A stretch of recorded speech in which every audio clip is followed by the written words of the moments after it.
Welcome once again to the Tin Dog Podcast. This week, of course, like indeed last week, I was meant to be talking about the third episode of the 2005 series.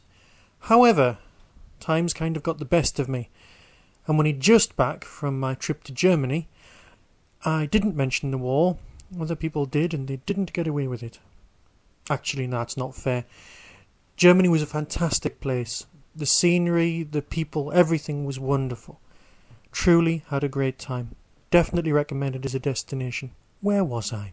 Ah yes, I was apologising. I was apologising for not being able to do the show as advertised.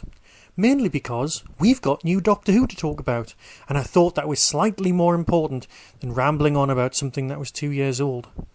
I promise, again, faithfully, to do that one next week. In fact, what I'll do is I'll record that story, that episode of the Tin Dog Podcast, straight after this one. There you are. Feeling better? Of course you're feeling better. You've just watched TIMECRASH. Now, in all fairness, I was out of the country, so I had to tape it. Now, luckily, I'd recorded it twice, because the first time I'd recorded it actually failed, which made me slightly tense, as you can imagine. But it worked, the second one. Got all the way at the right place, queued it up, pressed play, and it was lovely. Yes, we have something that's, for charity, mate. But that's not a bad thing, always. We'll discuss Dimensions in Time in a moment, and the comic relief thing. But let's discuss TIMECRASH first. For those of you who haven't seen it, I suggest you access these show notes at www.tin-dog.co.uk, where there will be a link directly to the BBC Children in Need site, and that means you can watch the episode and the making of directly on your PC. That's if you missed it. Tell you what, if you haven't seen it, stop listening to this now and go and do that now. Then we can all assume we've seen it. Are you back? Have you done it? You've seen it. Wasn't it good?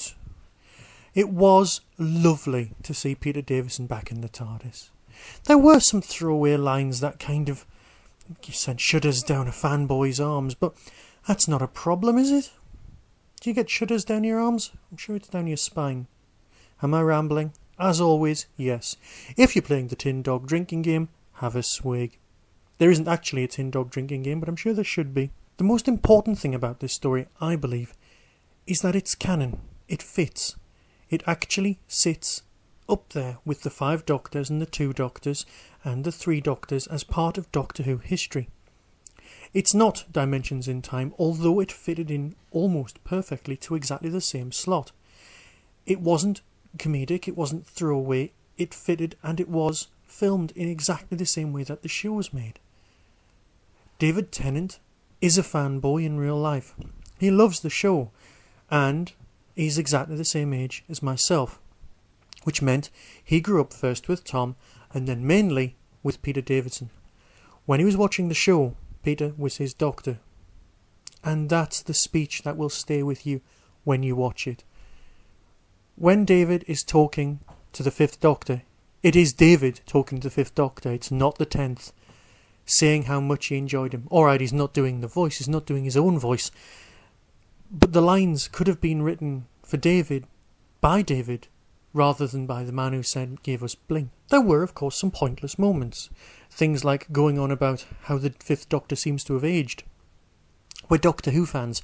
We are more than capable of suspending our disbelief. For God's sake, we believed that Richard Hurndall was the first Doctor in the 5 Doctors. If that's not suspending your disbelief, I don't know what is. Like most episodes of this sort, there are of course references to other things. There are references to Linda in the episode of which we do not speak.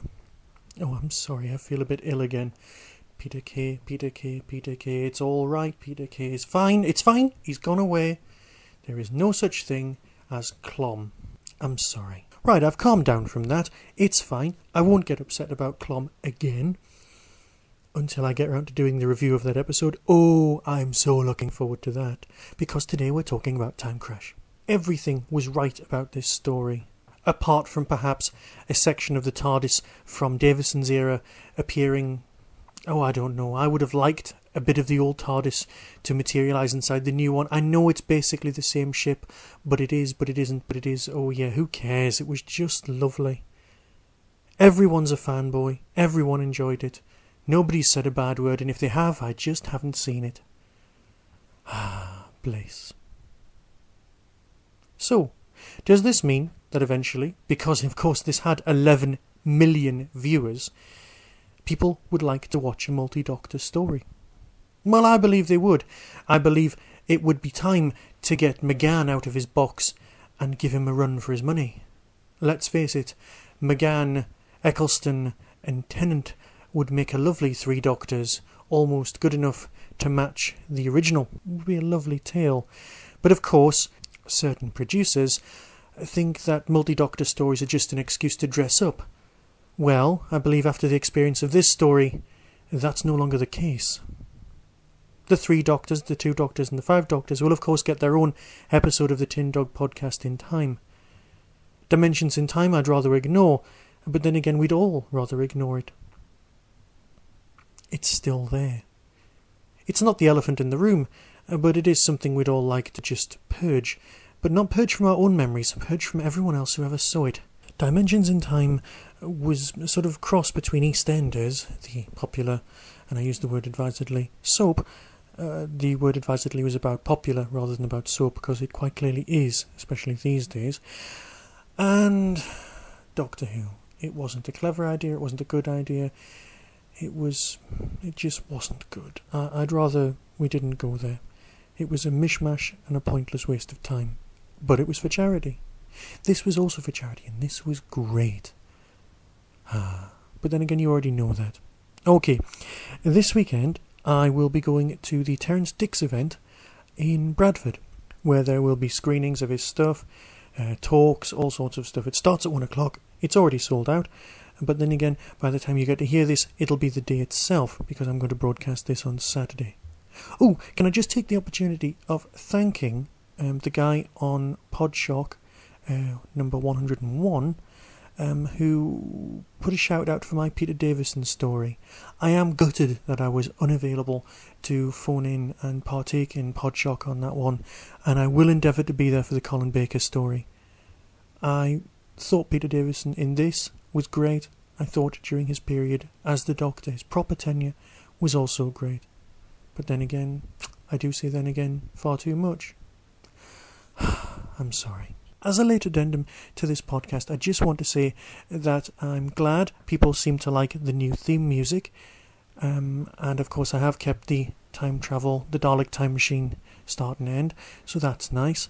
And also, in the interest of keeping everyone up to date, the Wikipedia entry, that's the one all about the Tin Dog podcast, looks as though it probably will be removed unless other people can enter it and enter new stuff where mentioned on other sites, mainly because all of the Doctor Who related podcasts, that's Doctor Who Online, that's Podshock and my good self, they're all up for removal because people don't think they're important.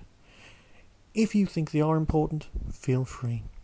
Oh, and before I go, can I just give a plug, if not an advert, for the new episode of Tachyon TV. Absolutely hilarious. Yeah, why did I sound quite dry on that one? No, it's great. Please, find Tachyon TV's podcast. It's on iTunes, download it, it's brilliant. It's one of the best made podcasts out there. Really, really well worth listening. Especially if you're an old school fan. That's it for this week. Be seeing you.